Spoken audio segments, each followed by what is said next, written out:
Hello students, welcome back. तो चलिए आज हम बात करते हैं कि किसी भी केमिकल इक्वेशन को हम बैलेंस कैसे करेंगे। जैसा कि आप जानते हैं कि हर एक केमिकल इक्वेशन क्या होना चाहिए, बैलेंस होना चाहिए, क्योंकि according to conservation of mass, according to law of conservation of mass, mass न तो क्रिएट होता है न डिस्ट्रॉय होता है। यानी किसी भी केमिकल चेंज के दौरान, यानी किसी भी केमिकल रिएक्शन के दौरान न तो कोई पुराना एटम डिस्ट्रॉय होता है न ही कोई नया एटम क्रिएट होता है। सिर्फ एटम के क्या होते हैं, रीअरेंजमेंट होता है। यानी हर एक एलिमेंट के एटम का नंबर रिएक्टेंट साइड और प्रोडक्ट साइड क्या होना चाहिए, बराबर होना चाहिए, बराबर होना चाहिए। लेकिन जनरली जो रिएक्शंस लिखा जाता है, इक्वेशंस लिखे जाते हैं, उनमें बराबर नहीं होते। अगर बराबर नहीं है तो हमें उनको बराबर करना आना चाहिए। और ये जो हम बराबर करते हैं, यानी रिएक्टेंट साइड अलग अलग एलिमेंट्स के एटम का नंबर और प्रोडक्ट साइड अलग अलग एलिमेंट का नंबर जो हम इक्वल करते हैं, जो मेथड यूज करके या जिस प्रोसेस से, उसी को हम कहते हैं बैलेंसिंग ऑफ केमिकल इक्वेशन। ये हमें आना चाहिए, क्वेश्चंस भी आता है सीबीएसई में, तो हमें आना चाहिए, तो हम सीखते हैं इसको। आई होप आपको सारी बातें समझ में आएंगी। मैं दो मेथड सिखाऊंगा, दो लेक्चर्स आएंगे, दो मेथड्स मैं सिखाऊंगा। पहले मैं फर्स्ट मेथड सिखाऊंगा जो कि जनरली जल्दी से हो जाता है। सेकेंड मेथड ऐसा है जो थोड़ा टाइम टेकिंग होता है, लेकिन दुनिया का कोई भी केमिकल इक्वेशन उससे बैलेंस हो ही जाता है। तो मैं पहले मेथड की बात कर लेता हूं। सबसे पहले देखिए, बैलेंसिंग करते वक्त ध्यान क्या रखना है। बैलेंसिंग करते वक्त आपको यह ध्यान रखना है कि आप फॉर्मूला को चेंज नहीं करोगे। जैसे एग्जांपल के लिए मैं यहां पर एक इक्वेशन लिखता हूं। जैसे यहां पे देखिए मैं लिख रहा हूं, जो कि हमारा फेमस इक्वेशन है CO2 plus H2O arrow C6H12O6 plus O2। अब मान लीजिए इसे हमें बैलेंस करने को दिया जाएगा, इस इक्वेशन को हमें बैलेंस करना होगा, तो आप फॉर्मूला चेंज नहीं कर सकते। ऐसा नहीं कि आप O2 को बदल के O4 कर देंगे या O3 कर देंगे या C में जो नहीं है वो कुछ कर देंगे। आप फॉर्मूला को चेंज नहीं कर सकते। You can not change the formula. आप कर क्या सकते हैं, आपको केमिस्ट्री कहता है कि आप ये कीजिए कि आप इस फॉर्मूला से पहले कोई भी कोएफिशिएंट लगा सकते हैं, होल नंबर, फ्रैक्शन नहीं, होल नंबर। तो कोई भी होल नंबर कोएफिशिएंट आप क्या कर सकते हैं, यहां लगा सकते हैं। तो आप कॉपी में लिख लेंगे कि during balancing a chemical equation we can not change the formula, we can only place a whole number coefficient before the formula. यानी हम फॉर्मूला चेंज नहीं कर सकते, हम बस एक होल नंबर कोएफिशिएंट डाल सकते हैं फॉर्मूला के पहले। पहली बात तो ये ध्यान रखनी, ठीक है। अब हम शुरू करते हैं इसको बैलेंस करना। अब सवाल उठता है कि आप बैलेंस करोगे कैसे। तो एकदम ध्यान से सुनिए, मैं पहले स्टेप लिख देता हूं। सबसे पहले देखिए, आप किसी भी इक्वेशन को बैलेंस करने जाओगे तो स्टेप 1 में आप क्या करोगे, स्टेप 1 में आप मेटल्स को सबसे पहले बैलेंस करोगे। सबसे पहले मेटल्स को, स्टेप 1 में मेटल्स का काम निपटा दीजिए। मेटल्स जानते हैं आप, पीरियोडिक टेबल में आप लोग पीरियोडिक क्लासिफिकेशन ऑफ एलिमेंट्स पढ़ चुके हैं, उसमें जो लेफ्ट हैंड साइड में जो होता है वो मेटल्स है, ठीक है। तो सबसे पहले आप किसको बैलेंस करोगे, मेटल्स को। मेटल्स में आपको कॉमनली कौन कौन से मेटल्स आपको दिखेंगे, तो जैसे आपको सोडियम दिख सकता है, आपको पोटासियम दिख सकता है, आपको आयरन दिख सकता है, आपको कॉपर दिख सकता है, इसके बाद जिंक दिख सकता है, मैग्नीशियम दिख सकता है, कैल्शियम दिख सकता है। फिर उसके बाद अगर आप मेटल्स में बात करें तो आपको यही सारे मेटल्स जनरली आपको रिएक्शंस में दिखते हैं, ठीक है। तो सबसे पहले आप किसकी बात करेंगे, सबसे पहले आप मेटल्स का काम खत्म कर देंगे, सबसे पहले आप मेटल्स का काम निपटा देंगे, ठीक है। स्टेप 2 में आप नॉन मेटल्स को रिबैलेंस करोगे। नॉन मेटल्स, स्टेप 2 में किसे करोगे, नॉन मेटल्स को। नॉन मेटल्स जानते हो, जो पीरियोडिक टेबल के राइट साइड में है। स्टेप 2 में आप उसे निपटाओगे। नॉन मेटल्स के जगह पे आपको क्या क्या दिखेंगे नॉन मेटल्स में, तो नॉन मेटल्स में आपको दिख सकता है कार्बन दिख सकता है, क्लोरीन दिख सकता है, ऑक्सीजन दिख सकता है, फिर उसके बाद ऑक्सीजन को छोड़ दीजिए, ऑक्सीजन को अलग से हम करेंगे। तो कार्बन दिख सकता है, क्लोरीन दिख सकता है, सिलिकॉन दिख सकता है आपको, नाइट्रोजन दिख सकता है आपको। ये सारे नॉन मेटल्स आपको दिख सकते हैं। तो उसके बाद आप किसे डील करोगे, नॉन मेटल्स को। पहले मेटल्स को कर दोगे, फिर नॉन मेटल्स को। फिर स्टेप 3 में आएंगे हम। स्टेप 3 में हम ऑक्सीजन को बैलेंस करेंगे, ऑक्सीजन को, उसके बाद हम ऑक्सीजन को बैलेंस करेंगे। स्टेप 3 में हम ऑक्सीजन को करेंगे और स्टेप 4 में हम हाइड्रोजन को करेंगे। मैं यूज करके दिखाऊंगा, आपको समझ में आ जाएगा। तो ये मेथड होगा हमारा बैलेंस करने का, कि जब हम बैलेंस करने जाएंगे तो सबसे पहले हम किसे बैलेंस करेंगे? मेटल्स को, फिर नॉन मेटल्स को, फिर ऑक्सीजन को और फिर हाइड्रोजन को। लेकिन अब देखिए, हर एक बार मान लो कि आप मेटल्स को आपने बैलेंस कर लिया और मेटल्स को बैलेंस करके आप नॉन मेटल्स को बैलेंस करने पे आ गए, और नॉन मेटल्स को बैलेंस करते वक्त आप कुछ नंबर उम्र चेंज किए, तो आप फिर से चेक करेंगे कि कहीं नॉन मेटल्स को करने की वजह से मेटल्स तो नहीं बिगड़ गया। तो अगर मेटल्स बिगड़ा होगा तो फिर आप मेटल्स को ठीक करोगे, फिर देखोगे नॉन मेटल्स तो नहीं बिगड़ गया, फिर देखोगे नॉन मेटल्स अगर बिगड़ गया तो फिर नॉन मेटल्स को ठीक करोगे, फिर मेटल्स को ठीक करोगे। यानी हर एक स्टेप करने के बाद आप पहले जो स्टेप कर चुके हैं उसे चेक करना होगा। थोड़ा सा टाइम टेकिंग होता है, लेकिन आ जाएगा, ये काम जरूर करेगा। समझ गए? थोड़ा सा पेशेंस रखने की जरूरत है, थोड़ी देर तक मेहनत करने की जरूरत है, रिजल्ट जरूर मिलेगा। और या नहीं तो सेकंड मेथड जो मैं सिखाऊंगा उसमें तो डायरेक्ट बन जाएगा, तो लेकिन वो कैलकुलेटिव हो जाता है, उसमें अलजेब्रिक मेथड होता है, उसमें आपको इक्वेशन बनाने पड़ेंगे। इसमें आपको इक्वेशन नहीं बनाना पड़ेगा, बस नंबर डालना है। समझ गए बात? तो सबसे पहले मेटल्स, फिर नॉन मेटल्स, फिर इन दोनों का जब काम देख लेंगे, मेटल्स नॉन मेटल दोनों हो गया, कोई नहीं बिगड़ा, तब हम ऑक्सीजन पे आएंगे। फिर ऑक्सीजन करने के बाद हम फिर चेक करेंगे कि मेटल्स तो नहीं बिगड़ा, नॉन मेटल्स तो नहीं बिगड़ा, और फाइनली हम हाइड्रोजन को करेंगे। और हाइड्रोजन को करने के बाद हम फिर चेक करेंगे कहीं मेटल्स तो नहीं बिगड़ा, कहीं नॉन मेटल्स तो नहीं बिगड़ा, कहीं ऑक्सीजन तो नहीं बिगड़ा। समझ गए बात? इन 4 स्टेप्स में हम कोई भी केमिकल इक्वेशन को बैलेंस कर सकते हैं। आई होप आप मेथड सीख गए होंगे। मेथड तो सीख गए, लेकिन यूज आना चाहिए ना। तो मैं करना शुरू करते हैं हम लोग, ठीक है? चलिए आ जाते हैं। इसी इक्वेशन को सबसे पहले करते हैं। पहला एग्जांपल हमारा, 10 एग्जांपल मैं करके दिखाऊंगा, आई होप आपको समझ में आ जाएगा। पहला इक्वेशन देखिए, CO2 + H2O arrow C6H12O6 + O2। इस इक्वेशन में क्या आपको कोई मेटल दिख रहा है? नहीं है, इसमें कोई मेटल नहीं। तो मेटल है ही नहीं, तो स्टेप 1 गया। स्टेप 2 पे आते हैं। क्या दिख रहा है आपको? आपको नॉन मेटल दिख रहा है, कार्बन। कार्बन क्या है? नॉन मेटल है, तो कार्बन दिख रहा है, तो कार्बन को बैलेंस करेंगे। इधर कितना कार्बन है बाबू? सिंगल कार्बन है। इस तरफ कितना कार्बन है? 6 कार्बन। तो आप यहां क्या करोगे? 6 से मल्टीप्लाई कर दो। क्या कार्बन इक्वेट हो गए? कार्बन इक्वेट हो गए बाबू। चलिए आगे बढ़ते हैं। कार्बन का काम हो गया, मेटल्स तो था ही नहीं, स्टेप खत्म।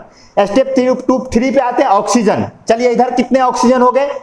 6 2 जा 12, और यहां कितने हुए? 6 2, एंड यहां हो गया 6 2 8। यहां 8 है, यहां 12 है।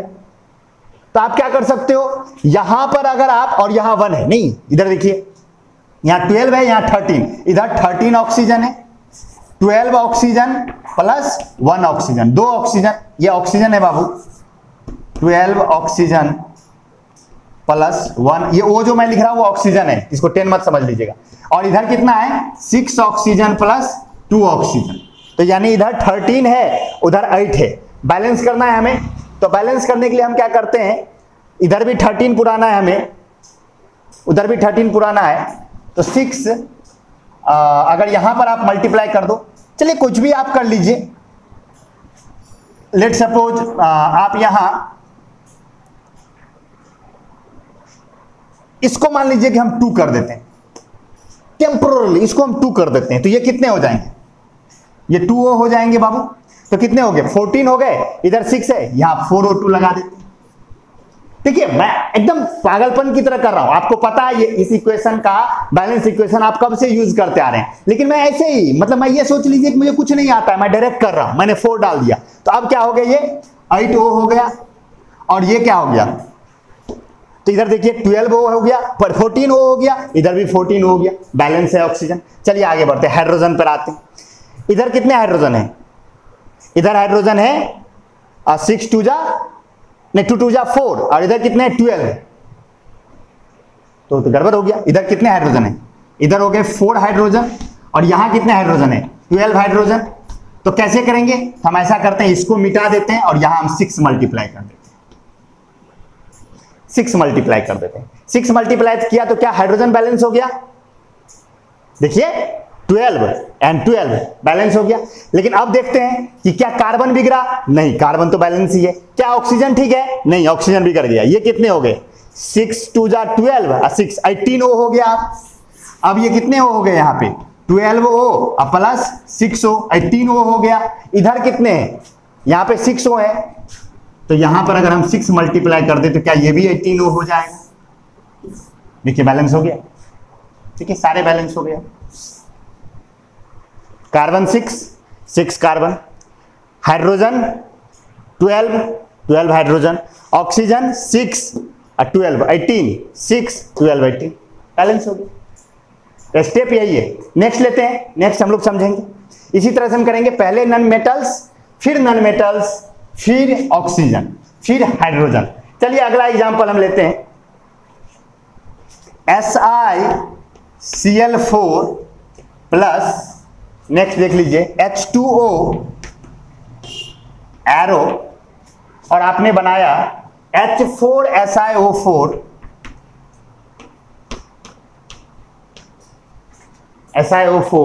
Plus HCl। चलिए अब इसे बैलेंस करेंगे। अब इसे बैलेंस करना है आपको, तो देखिए ध्यान से। सबसे पहले यहां पर क्या कोई मेटल है, नहीं है। सिलिकॉन भी नॉन मेटल, मेटेलॉइड है, सिलिकॉन भी देखिए नॉन मेटल्स में गया है। तो सिलिकॉन देख लेते हैं सबसे पहले। सिलिकॉन और क्लोरीन दो नॉन मेटल दिख रहे हैं, पहले हम सिलिकॉन की बात कर लेते हैं। Single silicon, single silicon, silicon तो ऑलरेडी बैलेंस है, कोई दिक्कत ही नहीं है।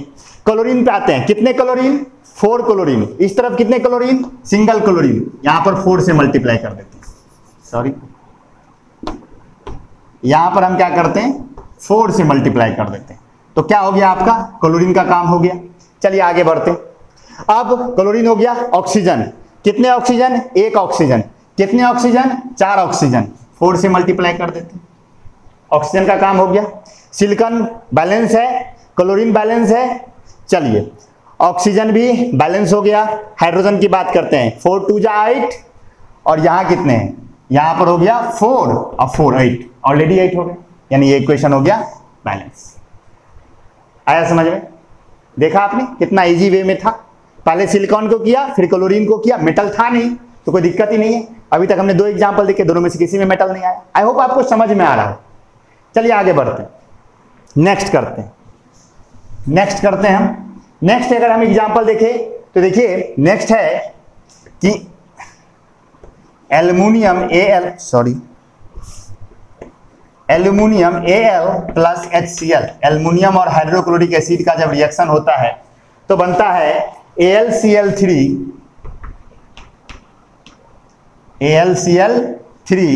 प्लस H2, हाइड्रोजन रिलीज होता है। अब जरा ध्यान से देखिए, इसे बैलेंस करना है। तो यहां मेटल है, बिल्कुल है, मेटल्स में एल्युमिनियम आता है, एल्युमिनियम एक मेटल है, तो एल्युमिनियम है, लेकिन एल्युमिनियम ऑलरेडी बैलेंस है, तो करने की जरूरत नहीं है। चलिए आते हैं क्लोरीन पर।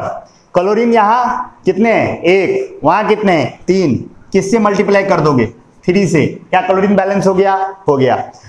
अब बात करते हैं किसकी, अब बात करते हैं, मेटल तो नहीं बिगड़ा, नहीं बिगड़ा, चलो ठीक है।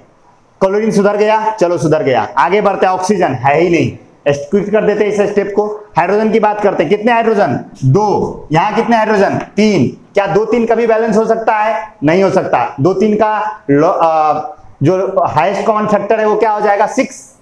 2 3 का हाईएस्ट कॉमन फैक्टर देखना है। जब ना हो, कोई भी आपको ना मिले, देखिए जब कोई भी आपको कॉमन मल्टीपल ना मिले तो आप हाईएस्ट कॉमन फैक्टर में चले जाइए। तो 2 3 का हाईएस्ट कॉमन क्या है, 6 है, तो यहां आप क्या कर दो, यहां पर 3 डाल दो, तो ये 6 हो गए। तो अगर ये 6 हुए तो हाइड्रोजन बैलेंस करने के लिए आप क्या करोगे, यहां पर भी 6 डालोगे। लेकिन यहां पर 6 डालोगे तो हाइड्रोजन तो बैलेंस हो गया, लेकिन कौन बिगड़ गया, क्लोरीन बिगड़ गया। क्लोरीन यहां 3 ही था, अब यहां क्लोरीन 6 है, तो फिर से क्लोरीन को 1 करोगे, सेम करोगे, तो क्लोरीन सेम करने के लिए तुमने यहां पे 2 डाल दिया, तो क्लोरीन भी बैलेंस हो गया। लेकिन क्लोरीन बैलेंस किया तो एल्युमिनियम बिगड़ गया। देखो पहले एल्युमिनियम सिंगल सिंगल था, अब यहां 2 एल्युमिनियम है, तो यहां भी क्या लगा दोगे, 2। अब देखो बैलेंस हो गया, 2Al plus 6HCl 2AlCl3 plus 3H2। देखा आपने कैसे कर रहे हैं, पहले वो स्टेप करते हैं, फिर वो नहीं होता है तो फिर बैक आते हैं, फिर करते हैं। ओके, तो आई होप आपको ये भी समझ में आया। चलिए हम लोग चलते हैं नेक्स्ट एग्जांपल की तरफ। नेक्स्ट एग्जांपल अगर आप देखो तो नेक्स्ट एग्जांपल है हमारा sodium carbonate Na2CO3 plus HCl, Na2CO3 plus HCl बनता है NaCl plus H2O plus CO2। अब जरा देखते हैं, इसको करते हैं बैलेंस।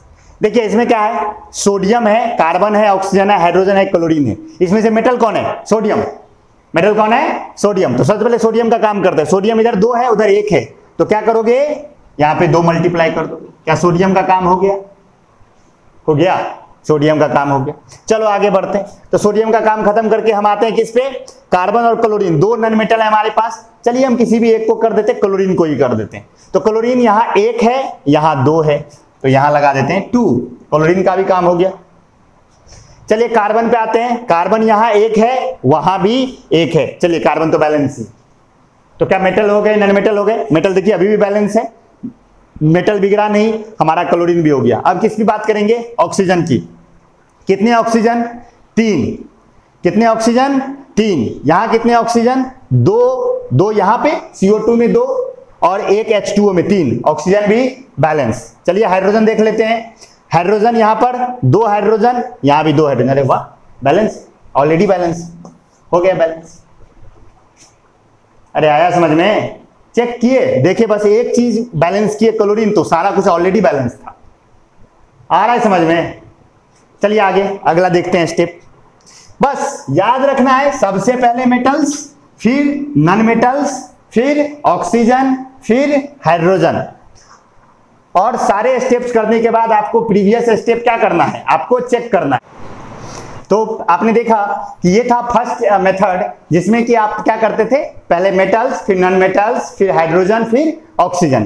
कर सकते हैं, ये मेथड भी काम करता है, आराम से बन जाता है। और मैं आपको वो मेथड बताने जा रहा हूं जिससे आप कोई भी इक्वेशन होगा, कोई भी इक्वेशन, उसे आप बैलेंस कर सकते हैं आराम से। और ये इक्वेशन कहलाता है अलजेब्रिक मेथड। जो मैं अब बता रहा हूं वो इक्वेशन क्या कहलाता है? Algebraic method. और ये मेथड हर जगह वैलिड है, आपको कुछ तुक्का लगाने की जरूरत नहीं। यहां पर क्या हो रहा है, आपको बार बार, अब देखिए कुछ बच्चों को वो इजी लगता है, कुछ बच्चों को ये इजी लगता है। पर्सनली मुझे ये इजी लगता है जो मैं अभी बताने वाला हूं, अलजेब्रिक मेथड, वो बेटर लगता है। वो क्या है ना, उसमें सिक्योर रिजल्ट आएगा ही आएगा, उसमें भी रिजल्ट आएगा ही आएगा, ऐसा नहीं कि उसमें रिजल्ट नहीं आएगा। लेकिन वो क्या होता है ना, जो भी थोड़ा सा भी कॉम्प्लेक्सिटी बढ़ेगा तो आपका क्या हो जाएगा, थोड़ा माथा ज्यादा घुमाता है वो। तो ये जो मैं मेथड बता रहा हूं अब, ये मेथड आप कहीं भी लगाइए, आंख मूंद कर लगाइए, आराम से काम करेगा। थोड़ा सा मैथमेटिक्स आपको यूज करना पड़ेगा, थोड़ा सा मैथमेटिक्स लगाओगे, आराम से सवाल बन जाएगा। तो हम लोग न्यू मेथड देखते हैं, अलजेब्रिक मेथड। चलिए एक एग्जांपल लेते हैं और उससे हम लोग बनाना शुरू करते हैं। सबसे पहले मान लीजिए कि अगर एग्जांपल लेते हैं, जैसे एग्जांपल के लिए हम लेते हैं कि C7H6O2 प्लस O2 आपको मिलता है CO2 प्लस H2O, और इसे करना है आपको बैलेंस। तो अगर आप उस मेथड पे जाओगे तो क्या करोगे, पहले नॉन मेटल, पहले मेटल, फिर नॉन मेटल, फिर ऑक्सीजन, फिर हाइड्रोजन। उस मेथड से भी आप चाहो तो कर सकते हो, ट्राई कर सकते हो आप। लेकिन मैं अब दूसरा मेथड बताने जा रहा हूं, ध्यान से देखिएगा। आप क्या कीजिए, यहां पर 4 फॉर्मूलाज हैं, चारों के पीछे यहां लिख दीजिए A, यहां लिख दीजिए B, यहां लिख दीजिए C और यहां लिख दीजिए D। कोई ना कोई नंबर तो आएगा ना, तो मैंने एक ABCD डाल दिया। क्या डाल दिया? ABCD मैंने डाल दिया। तो ठीक है, ABCD डालने के बाद अब हम देखते हैं। अब देखिए यहां पर हम लिखेंगे कार्बन कितने हैं इस तरफ, तो A इंटू 7, क्या 7A है? ओके, कार्बन कितने हैं? कार्बन है 7A। चलो आगे बढ़ते हैं। हाइड्रोजन कितने हैं? हाइड्रोजन देखिए तो है 6A, A मल्टीप्लाई में है और 6 है तो 6A। ऑक्सीजन कितने हैं? ऑक्सीजन है 2A प्लस 2B, है ना। चलिए इस तरफ आते हैं। इस तरफ कार्बन कितने हैं? C के बराबर।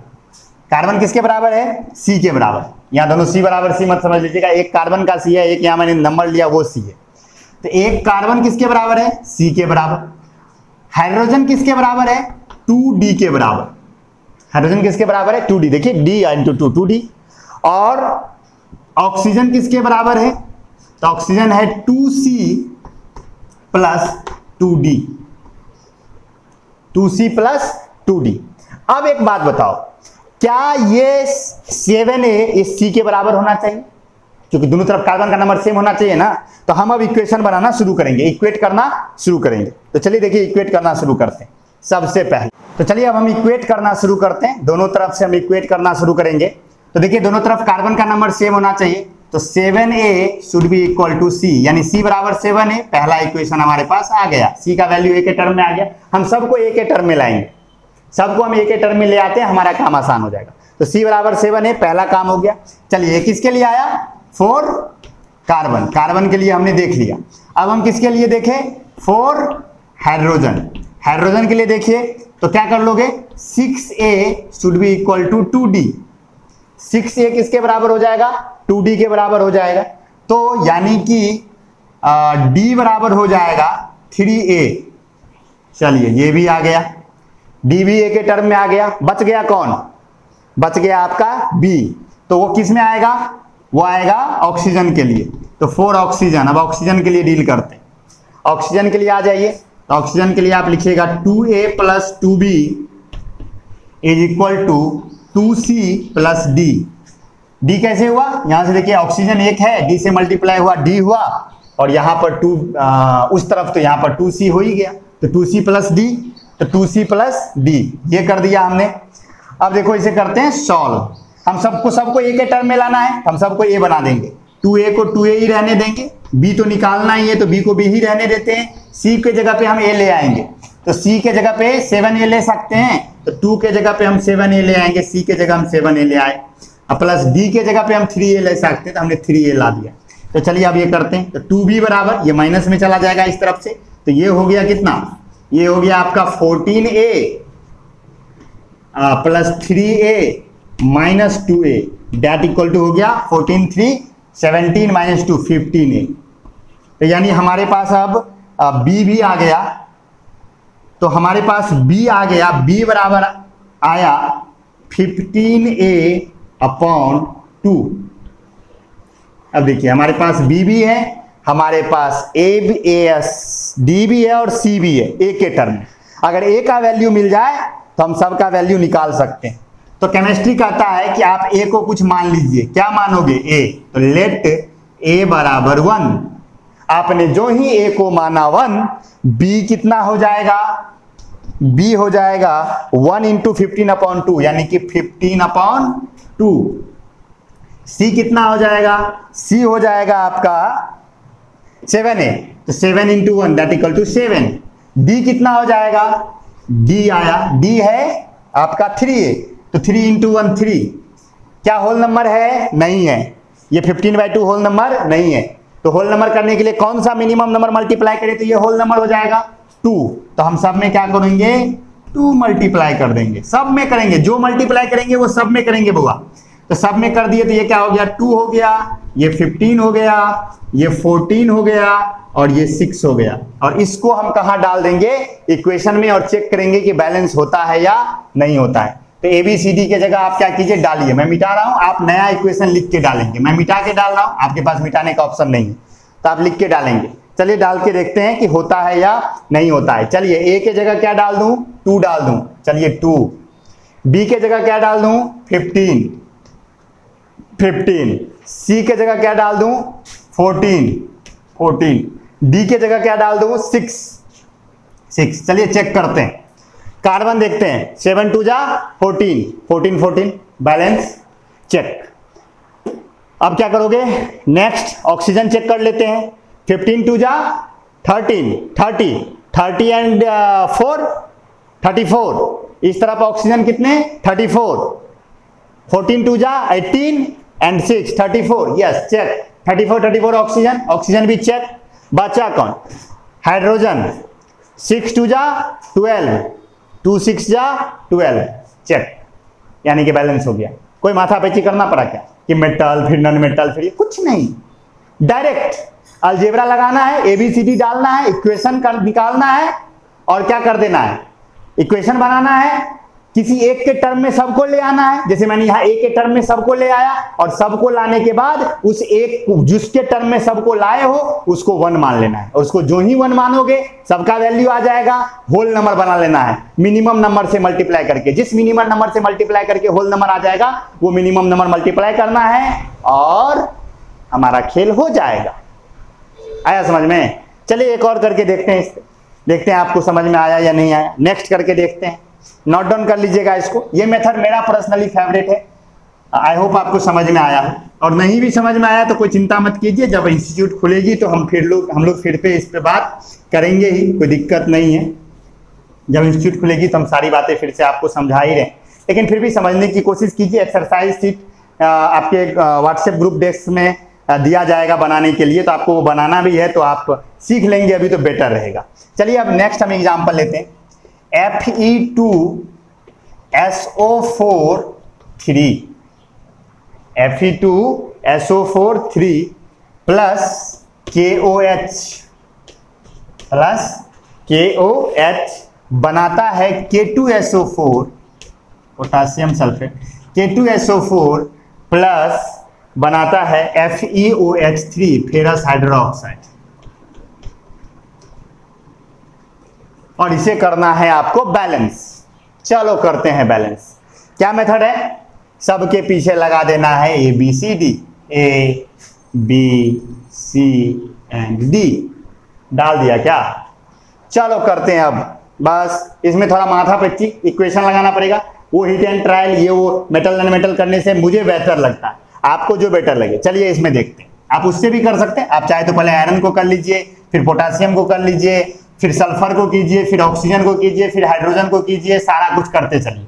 वो भी आप मेथड यूज कर सकते हैं। आप चाहें तो चेक कर सकते हैं कि उससे आपको होता है या नहीं होता है। अगर दिक्कत होगा तो फिर हम उस पर डिस्कस कर लेंगे। अगर कोई प्रॉब्लम होगा तो आप चाहें तो ग्रुप में कमेंट कर सकते हैं कि सर हमको उसी मेथड से बना के दिखाइए, मैं बना के भेज दूंगा। लेकिन मैं इससे बना के दिखाता हूं आपको, देखिए कितना इजी वे में बन जाएगा। सबसे पहले हम 4 आयरन की बात करते हैं। 4 किसके लिए? 4 Fe, दोनों तरफ Fe के लिए बात करते हैं। अच्छा पहले तो नंबर निकालना पड़ेगा ना, पहले नंबर निकाल लेते हैं, सबका नंबर निकाल लेते हैं। चलो Fe का नंबर देख लेते हैं। Fe कितना हो जाएगा इधर? 2A, और कहीं है क्या Fe? नहीं है। चलो Fe का काम हो गया। नेक्स्ट कौन बचा? सल्फर। सल्फर का देखते हैं। 3 यहाँ मल्टीप्लाई तो 3 इंटू A, 3A। क्या कहीं और सल्फर है? नहीं है। सल्फर का भी काम हो गया। कौन बचा? पोटासियम। पोटासियम का भी देख लेते हैं। K किसके बराबर है? B के। कहीं और है क्या? नहीं है, तो B। चलो पोटासियम का भी देख लिया। अब किसको देखना है आपको? अब आपको देखना है ऑक्सीजन। चलो ऑक्सीजन का भी देख लेते हैं भाई, सबका मैंने घर बना दिया। ऑक्सीजन का देखते हैं। ऑक्सीजन आ जाओ भाई, कितना है तुम? यहां देखो ऑक्सीजन 3 4 जा 12 एंड 12A प्लस, और है क्या? हाँ है ना, यहाँ B के बराबर, तो 12A प्लस B। ऑक्सीजन इसके बराबर। बचा कौन? हाइड्रोजन। चलो हाइड्रोजन भी देख लेते हैं। हाइड्रोजन इसमें है क्या? नहीं है, इसमें है सिर्फ B के बराबर। और है क्या? नहीं है। सबका हो गया। Fe की हो गया, सल्फर का हो गया, ऑक्सीजन का हो गया, पोटासियम का हो गया, हाइड्रोजन का हो गया। ओके ओके ठीक है। अब आ जाते हैं इस तरफ, इधर भी करते हैं। सबसे पहले Fe का देखते हैं। Fe कितना है? D के बराबर, तो चलो D मिल गया Fe। चलो आगे देखते हैं। अब इसके बाद कौन? सल्फर। किसके बराबर? C के बराबर। देखो C के बराबर सल्फर, एक ही है तो गुना हो गया, तो C के बराबर सल्फर। चलो नेक्स्ट देखते हैं। अब कौन बचा भाई? Ferrous sulphur. पोटासियम देख लेते हैं। K कहाँ है? K यहाँ है। K 2C के बराबर, तो K हो जाएगा 2C के बराबर। और है क्या K कहीं पर? नहीं है, तो रख दिए। इसके बाद ऑक्सीजन को देखना है। चलो ऑक्सीजन भाई आ जाओ तुम भी, तुम क्यों रोओगे? ऑक्सीजन यहाँ 4 इंटू C, 4C प्लस यहाँ भी है, एक जगह और है 3 into D, 3D, 4C into 3D। ये हो गया आपका ऑक्सीजन। और बचा कौन? हाइड्रोजन। कहाँ है हाइड्रोजन? हाइड्रोजन यहाँ है। 3 से मल्टीप्लाई तो 3 इंटू D, 3D। चलो हो गया क्या? आ गया क्या? अब क्या करना है बउआ? अब आपको करना है इक्वेट। क्या करना है? इक्वेट करना है। तो चलो बारी बारी से सबके लिए इक्वेट करके देखते हैं। सबसे पहले 4Fe, सबसे पहले हम देखते हैं किसके लिए, आयरन के लिए। आयरन के लिए आप देखोगे तो सबसे पहले देखो यहाँ पे 2A is equal to D, 2A is equal to D. तो यानी ए आगे डी आ गया ए के टर्म में, चलो पहला हो गया, सबको ए के टर्म में लेके आते हैं, पहला काम हो गया। आ जाए सल्फर पे, उधर 4 सल्फर, चलो सल्फर के लिए देखते हैं। उधर C है, इधर 3A है, तो C इक्वल टू 3A। चलो ये भी आ गया ए के टर्म, एक ही बार में काम हो गया। अब किसके लिए देखोगे, सल्फर भी हो गया, किसके लिए देखोगे, पोटासियम के लिए। चलो पोटासियम देख लेते हैं, 4K, जिससे सबसे सिंपल बनेगा पहले उसको देख लेते हैं। पोटासियम के लिए देखो, तो पोटासियम उधर 2C इधर B, तो 2C इक्वल टू B। क्या C आ चुका है ए के टर्म में, C आपके पास ए के टर्म में है, तो क्या इस C को इससे रिप्लेस कर सकते हो 3A से। तो यहां पर देखो तो B बराबर क्या आ जाएगा, B बराबर आ जाएगा 6A। तो B आ गया ए के टर्म में, तो चलो B भी आ गया ए के टर्म में, तो A भी आ गया, D भी आ गया, C भी आ गया, B भी आ गया, 3 तो आ गए। अब किसके लिए देखोगे, ऑक्सीजन के लिए, किसके लिए, ऑक्सीजन के लिए। तो 4 ऑक्सीजन, ऑक्सीजन के लिए डाल दो भाई, तो ऑक्सीजन के लिए हो जाएगा 12A plus B should be equal to 4C plus 3D। हमें निकालना क्या है भाई, हमारे पास D भी आ चुका है, C भी आ चुका है, B भी आ चुका है, D C B हमारे पास सारे आ चुके हैं। 1 मिनट, हमारे पास सारे आ ही चुके हैं, तो हम इसको करेंगे क्यों, हम इसको छोड़ ही देते हैं, हमको करने की जरूरत ही नहीं है। हमें तो D भी आ गया, C भी आ गया, B भी आ गया, तो अगर हम A का वैल्यू पुट कर ले तो सबका निकल जाएगा। क्या समझ रहे हो बात, हमें करने की जरूरत ही नहीं पड़ेगी, क्योंकि हमारे पास, आपके पास क्या D भी है, क्या C भी है, B भी है, और A तो हम मानेंगे ही, तो हमारे पास तो सब है ही, हम ऑक्सीजन के लिए करेंगे ही। देखो कितना अच्छा हो गया, हमें करने की जरूरत ही नहीं पड़ी। अब हम मान लेते हैं कि लेट A बराबर 1, हमें क्या मानना है, A को मान लेना है 1। तो जो ही आप A को 1 मानोगे तो B बराबर क्या हो जाएगा, B बराबर हो जाएगा 6। देखिए 6A है तो B बराबर हो जाएगा 6, C बराबर हो जाएगा 3 और D बराबर हो जाएगा 2, D बराबर हो जाएगा 2। डालते हैं सब, मैं मिटाता हूं यहाँ, आप मिटाएंगे नहीं, आप नया लिख के डालेंगे और चेक करेंगे कि होता है या नहीं होता है। मैं सबको मिटा रहा हूं और मैं डाल रहा हूं जो मेरे को आया। हाँ, A को मान लिया 1, B को मान लिया 6, C को मान लिया 3, D को मान लिया 2। चलो तो देखो तो बैलेंस हुआ। अरे 1 तो लिखने की जरूरत ही नहीं है, 1 हटा दे। चलो आयरन 2, वहां भी आयरन 2 चेक, देख रहे हो ना, 2Fe है ना बुआ, आयरन चेक, आयरन खत्म। चलो आ जाते हैं सल्फर पे, 3, यहां पे सल्फर 3 चेक, सल्फर का भी काम हो गया। पोटासियम 6, 3 2 जा 6 चेक, पोटासियम भी चेक। ऑक्सीजन 4 3 जा 12 एंड 6 18 आया, 3 4 जा 12 एंड 3 2 जा 6 18 चेक, ऑक्सीजन भी चेक हो गया। एंड नेक्स्ट बचा कौन, हाइड्रोजन 6 एंड 6 चेक। कितना इजी। अब सोचो अगर उसमें करने जाते तो कितना लंबा लगता, इसमें कितना इजी वे में हो गया।